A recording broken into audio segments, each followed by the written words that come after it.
Morning business breakfast షోకి స్వాగతం. ఒక మోస్ట్ ఇంపార్టెంట్ వీక్, ఎప్పటి నుంచో అందరూ ఎదురు చూస్తున్న వారం రానే వచ్చింది. ఈ వారంలోనే భారతదేశానికి ప్రపంచంలోని అతిపెద్ద ప్రజాస్వామిక దేశం భారతదేశానికి కాబోయే ప్రధాని ఎవరు తేలబోతోంది. సో ఇవాళ సాయంత్రం 6:30 నుంచి కూడా మనకు ఈ విషయానికి సంబంధించిన ఒక స్పష్టమైన అంశం మనకు అర్థం కాబోతోంది.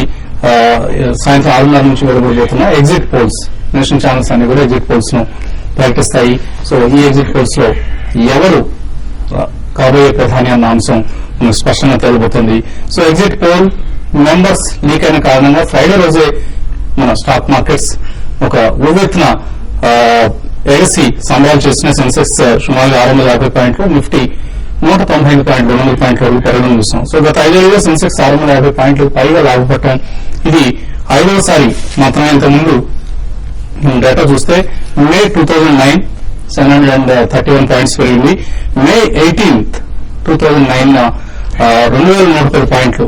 ఆ రోజు యూపీఏ 2 గెలవటం, అది కూడా లెఫ్ట్ పార్టీల మద్దతు లేకుండా గెలవటం మార్కెట్స్ కు సంబరాన్ని ఇచ్చిన అంశం.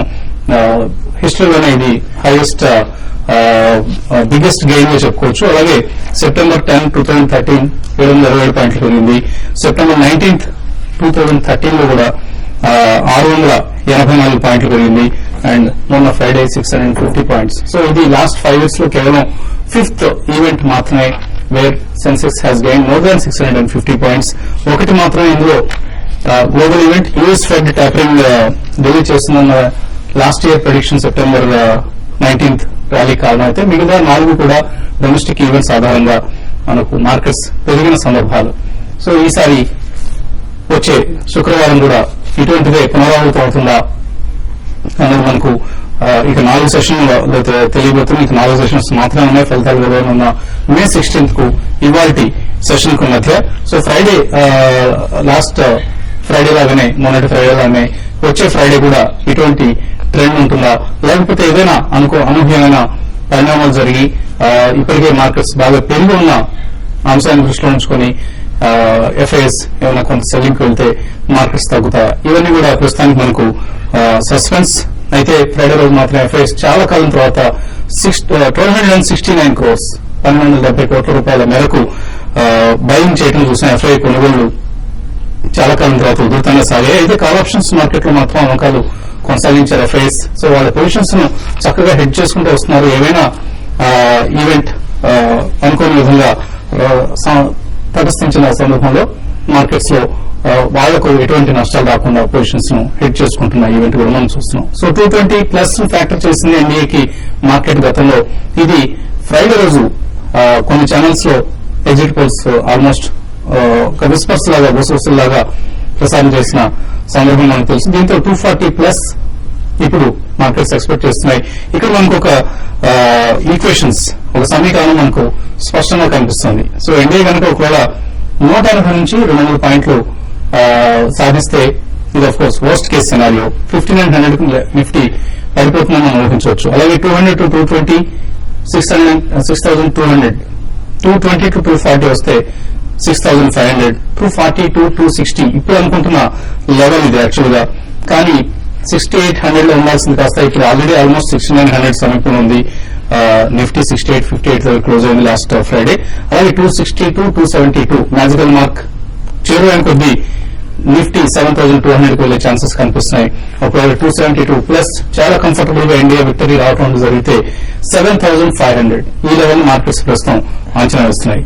సో ఇవన్నీ కూడా రకరకాల సినారియోస్. ఈ సినారియోస్ లో ఏది మార్కెట్స్ ను ప్రభావితం చేస్తుంది అన్నది మనకైతే ప్రస్తుతానికైతే పాజిటివ్ సిగ్నల్స్ వస్తున్నాయి. ఎఫ్ఐఎస్ ఆల్రెడీ పసిగట్టారు బీజేపీ విక్టరీ తథ్యం. అయితే మెజారిటీ కూడా ఆల్మోస్ట్ 250 సీట్స్ కు చేరువలో ఉంటుంది. ఇంకా మోర్ దాన్ 250 కూడా రావచ్చన్న ఒక ఆశావహ అంచనాలు ఎఫ్ఐఎస్ లో ఉన్నాయి. ఇవన్నీ మార్కెట్స్ ను ముందుకు నడిపిస్తున్న అంశాలు. సో లాస్ట్ ఫ్రైడే కూడా చూసాం ఐసిఐసిఐ, హెచ్డిఎఫ్సి బ్యాంక్, ఐడిఎఫ్సి లాంటి కౌంటర్స్ లో మనం strong volumes and delivery based buying కొనసాగింది. అలాగే పిఎస్యూ బ్యాంక్స్ రిజల్ట్స్ చాలా నెగిటివ్ గా వస్తున్నాయి. అయినా కూడా మార్కెట్స్ వాటన్నిటిని ఇగ్నోర్ చేసి PSU bank stocks like union bank కావచ్చు, ఆంధ్ర బ్యాంక్ కావచ్చు, సిండికేట్ బ్యాంక్ కావచ్చు, ఈ బ్యాంక్స్ అన్నింటినీ కూడా మార్కెట్స్ లో నెగిటివ్ రిజల్ట్స్ పక్కన పెట్టి మరి కొనుగోలు చేస్తున్న సందర్భం మనం చూస్తున్నాం. సో ఆల్ ఇన్ ఆల్ ఒక పాజిటివ్ ధోరణి మార్కెట్స్ లో ఉంది. బుల్ రన్ కొనసాగుతుంది. అగ్రెసివ్ గా కొనుగోలు చేయొచ్చు అన్న అంచనా కూడా కొన్ని ఎఫ్ఐఎస్ మరీ దూకుడుగా ఇవ్వడం కూడా చూస్తున్నాం. ఇదంతా ఒక యూఫోరియాగా ఉంటుందా, లేకపోతే ఈవెంట్ తర్వాత సెల్ ఆఫ్ వచ్చి మళ్లీ మార్కెట్స్ తమ పూర్వ పరిస్థితికి, వాల్యుయేషన్స్ బేస్డ్ పరిస్థితికి వస్తాయన్నది కొంత సస్పెన్స్ ఇక్కడ. దీని మీద ఎన్ని సంవత్సరాలు తెలిసిన ప్రయత్నం చేద్దాం. సో ఎగ్జిట్ పోల్ అవుట్కమ్ ఒక రోజు ముందుగానే ఎఫ్ఐఎస్ పసిగట్టినట్లు కనిపిస్తుంది. మనం ఫ్రైడే రోజు వచ్చిన ర్యాలీని చూస్తే. సో రేపు అంటే ఇవాళ నైట్ రిజల్ట్స్ వచ్చిన తర్వాత ఇవాళ బహుశా కొంత వెయిటింగ్ వాచ్ మూడ్ లో ఉంటారు. అండ్ రేపు మార్కెట్స్ ఎలా రియాక్ట్ అవుతాయి? పాజిటివ్ గా రియాక్ట్ అవుతాయి అనుకుంటారా, నెగిటివ్ గా రియాక్ట్ అవుతాయి? అంటే ఫ్రైడే నాడు మార్నింగ్ అండి ఒక వెర్నాక్యులర్ ఛానల్ అంటే ఆస్తక్ అనమాట రిపోర్ట్ చేయడం, బ్రోకరేజెస్ రిపోర్ట్ దగ్గర నుంచి అనమాట యూపీలో 50+ రావచ్చు బీజేపీకి అని చెప్పి వారణాసి పైన అనాలిసిస్ చేస్తా వచ్చింది రిపోర్ట్. ఇమీడియట్ గా మార్కెట్స్ అనమాట గేట్ చేసి ఇదే ఎగ్జిట్ పోల్ కరెక్ట్ అయ్యేటట్టయితే దాదాపు 300 దాకా కూడా ఇండియా ఎయిర్లైన్స్ కి రావచ్చు అని చెప్పేసి రూమర్ వైడ్ గా స్ప్రెడ్ అయింది. దాంతో మీకు మార్కెట్ కేర్ఫుల్ గా అబ్జర్వ్ చేస్తే 10-10:30 దగ్గర నుంచి స్టార్ట్ అయితే ఇక దాటిని కంటిన్యూస్ గా పెరుగుతానమాట. దాదాపు 2013 సెప్టెంబర్ తర్వాత బిగ్గెస్ట్ ఎవర్ ర్యాలీ చూసాను శుక్రవారం నాడు.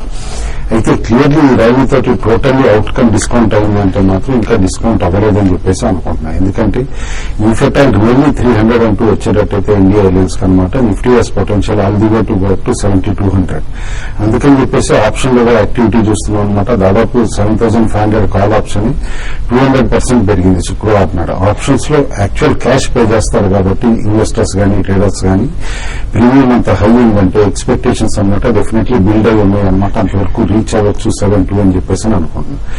మార్కెట్ కరెక్షన్ కి లోన్ అవ్వాలి అని అంటే కనుక ఇండియాకి 250 అండ్ బిలో వస్తే మాత్రం డెఫినెట్లీ కాస్త కరెక్షన్ వస్తుంది. But it will not be A cell of.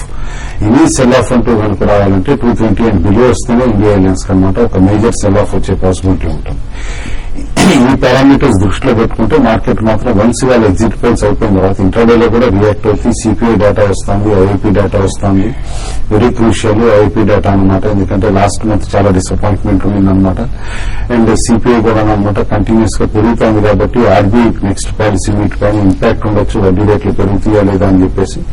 కాబట్టి మైక్రో ఎకనామిక్ పారామీటర్స్ లో రెండు కేర్ఫుల్ గా అబ్జర్వ్ చేయమంటాను. ఇంటర్డేలో ఈ 2 పారామీటర్స్ ని డిస్కౌంట్ చేసి మార్కెట్ 6850 లెవెల్ కనుక సస్టైన్ చేసుకోగలిగితే we're in for another 100 to 150 point Nifty rally next few sessions అని చెప్పేసి కూడా అనుకుంటున్నాను.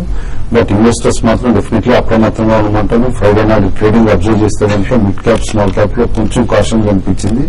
ఫ్రంట్ లైన్ లోనే అనమాట ఎస్పెషల్లీ ప్రైవేట్ బ్యాంక్స్ లో హ్యూజ్ ర్యాలీ రావడంతో like ICICI bank, Kotak bank, HDFC bank market పెరగడం, రిలయన్స్ కూడా 1000 క్లోజర్ గా రావడం మనం చూసాం. కాబట్టి ఫ్రంట్ లైన్ లోనే కాస్త యాక్టివిటీ ఎక్కువగా ఉండొచ్చు. ప్రిఫరబ్లీ పవర్ స్టాక్స్ బై చేయమంటాను. ఫ్రైడే నాడే స్టార్ట్ అయింది ర్యాలీ కాస్త ఫ్రెష్ గా Tata power, Reliance power and positive news Reliance power లో కూడా వస్తుంది కాబట్టి maybe stock next few months లోనే 100 రూపీస్ కూడా క్రాస్ అవ్వచ్చు తిరిగి అని చెప్పేసి అని మార్కెట్ టాక్ ఉంది. కాబట్టి బై పవర్ స్టాక్స్ అని చెప్పేసి అని అంటారు. సో ఓపెనింగ్ పాజిటివ్ గా అవకాశాలు కనిపిస్తుంది. 6924 దగ్గర కనిపిస్తుంది ఎస్ఎక్స్ నిఫ్టీ. సో ఇవాళ ఎటువంటి పొజిషన్స్ తీసుకోవాలంటే రేపటి కోసం అంటే by today cell tomorrow basis లో లేదా సెల్ టుడే బై టుమారో పద్ధతిలో ఎటువంటి స్టాక్స్ లో మీరు యాక్షన్ సజెస్ట్ చేస్తారు? అంటే సెల్ టుడే బై టుమారో కన్నా బై టుడే సెల్ టుమారో అనేది ఇప్పుడున్న పరిస్థితుల్లో మార్కెట్ లో మంచిదండి. ఎందుకంటే మనం చూసాం last week last day rally అనేది చాలా పెద్ద ర్యాలీ, తర్వాత ఎఫ్ఐస్ కూడా మళ్ళీ యాక్టివ్ గా బైయింగ్ మూడ్ లోకి రావడం చూసాము. కాబట్టి మార్కెట్స్ అనేది ఇంకా బీజేపీ గవర్నమెంట్ ఫామ్ అవుతుందని 100% మార్కెట్ కి మనకి మార్కెట్ వర్గాల్లో మనకి రావడం చూసాము. కాబట్టి ఇవన్నీ దృష్టిలో పెట్టుకుంటే డెఫినెట్ గా మార్కెట్స్ ఇక్కడ నుంచి ఇంకా ఫర్దర్ గా పెరిగే అవకాశం ఎక్కువ కనపడుతుంది. కాబట్టి ఇప్పుడున్న పరిస్థితుల్లో బై అండ్ డిప్స్ అని చెప్తాను. ఇంటర్డేలో చిన్న డిప్ వచ్చినా కూడా ఆ స్టాక్ లో బై చేసుకోవచ్చు. అయితే ఇప్పుడు లార్జ్ క్యాప్ కన్నా ఈ రోజు చాలా వరకు నిఫ్టీ నిన్నటి లాస్ట్ ట్రేడింగ్ సెషన్ అంతా పెరగకపోయినా కూడా బట్ మిడ్ క్యాప్ స్టాక్స్ చాలా బాగా పెరిగే అవకాశం ఎక్కువ కనపడుతుంది.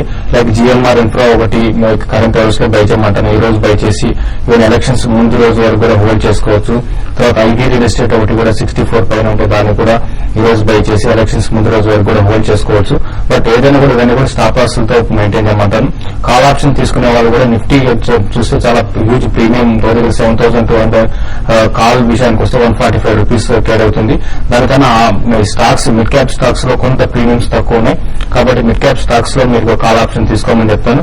ఎలక్షన్స్ రిజల్ట్ వచ్చేంత వరకు మాత్రం నెక్స్ట్ 4 ట్రేడింగ్ సెషన్ లో మార్కెట్ లో ఒక సెల్ ఆఫ్ అనేది ఉండదు. ఒకవేళ ఉంటే మాత్రం ఇంటర్వ్యూలో ఒక డిప్ లాంటిది ఉంటుంది. ఆ డిప్ ని బయింగ్ ఆపర్చునిటీగా తీసుకోమంటాను. ఇప్పుడు చెప్పిన స్టాక్స్ ని బై చేసుకోమంటాను. తర్వాత బ్యాంకింగ్ స్టాక్స్ లో కూడా కరెంట్ అవర్స్ లో సిటీ యూనియన్ బ్యాంక్ చాలా స్ట్రాంగ్ గా ట్రేడ్ అవుతుంది. అది 52 వీక్ హై టచ్ అవుతుంది. అది ఎవరైనా షార్ట్ టర్మ్ ఇన్వెస్ట్మెంట్ కోసం దాన్ని కూడా బై చేసుకోవచ్చు. 85 to 90 రూపీస్ దాకా పెరగడానికి అవకాశం ఉంది. తర్వాత ఎల్ఐసి హౌసింగ్ ఫైనాన్స్ ఒకటి చాలా స్ట్రాంగ్ గా 280 పైన ఉంటే దాన్ని బై చేయమని చెప్పాను. 340 లెవెల్స్ కూడా టెస్ట్ చేసే అవకాశం ఉంది.